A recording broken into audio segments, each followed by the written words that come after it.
14 November Lachit দিবস উপলক্ষে দোলাইমোলাই ME স্কুলে আয়োজিত বিভিন্ন অনুষ্ঠান, বর্ষে আঁকা প্রতিযোগিতা, ছাত্রছাত্রীদের অনেকে ছবি অঙ্কন করে লাচিত বরফুকনের ছবি অঙ্কন করেছে।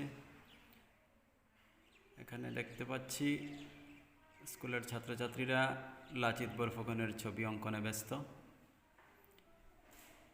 পঞ্চম শ্রেণী থেকে লাচিত বরফুকনের মায়ের নাম কি ছিল? Yes, right answer. Then next. Direct question, PLC. Lachit বরফুকনের শ্রেষ্ঠ দেশপ্রেমমূলক বাক্যটি কি? সরকার। Yes, right answer. Group D, direct question. Group D. 11টি গ্রুপ নিয়ে এই কম্পিটিশন হয়েছিল। 11টি গ্রুপের মধ্যে সর্বশেষ যুদ্ধ কোনটি? ডি গ্রুপে যারা ছিল এই ডি গ্রুপ হয়েছিল। Group E, direct question. দৃশ্য মুঘলরা নিজেদের শক্তি বৃদ্ধির জন্য কোথায় শিবির তৈরি স্থাপন করেছিলেন? স্থাপন করেছিল? মুঘলরা নেই না আহমরা? মুঘলরা নিজেদের শক্তি বৃদ্ধির জন্য কোথায় শিবির স্থাপন করেছিল? সাধারণ জ্ঞানের প্রশ্ন ছিল।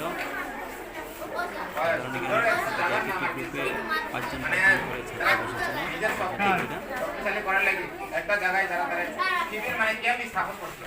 ক্যাম্প খুব সহজ প্রশ্ন ছিল না, রং। তেমন কঠিন প্রশ্ন ছিল না। তারা অনেকেই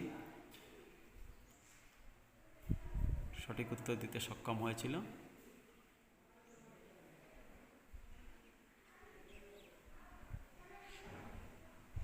এটাও কুইজ কম্পিটিশনের একটি দৃশ্য। কুইজ কম্পিটিশন চলাকালীন ছবি নেওয়া হয়েছিল। এটা ছিল এক্সটেম্পোর স্কুলের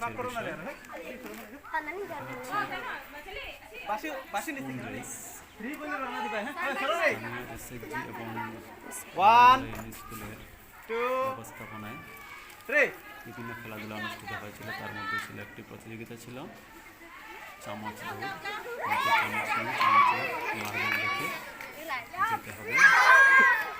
যে চামচ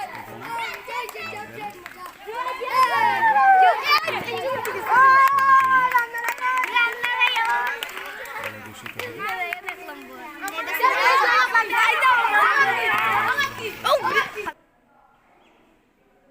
এটা দেখা যাচ্ছে আর্ট কম্পিটিশনের একটি দৃশ্য। এসএসজি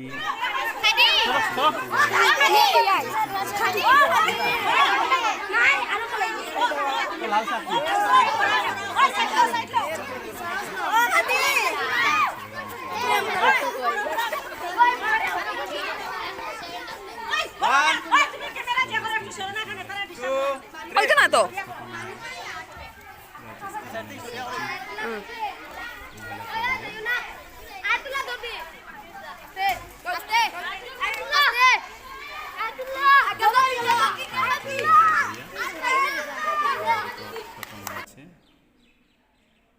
এটা ছিল 24 নভেম্বর লাচিত দিবস উপলক্ষে ছাত্রছাত্রীদের সম্মুখে বক্তব্য প্রদান করছেন শিক্ষক মণ্ডলী। এটাও এর একটি দৃশ্য।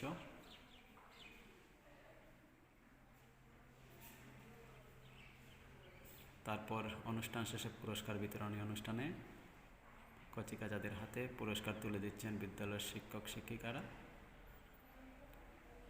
প্রধান শিক্ষক একটি ছাত্রীকে পুরস্কার দিচ্ছেন, আবার প্রধান শিক্ষক অন্য একটি ছাত্রীকে, সহকারী শিক্ষক একটি ছাত্রীর হাতে পুরস্কার তুলে দিচ্ছেন। সহকারী শিক্ষক একটি ছাত্রের হাতে পুরস্কার তুলে দিচ্ছেন সহকারী শিক্ষক শামসুল হক বরগুইয়া, অজিত কুমার শুক্লবৈদ্য। এসব পুরস্কার আর্ট কম্পিটিশন এবং এসে রাইটিং কম্পিটিশনের উপর ছিল।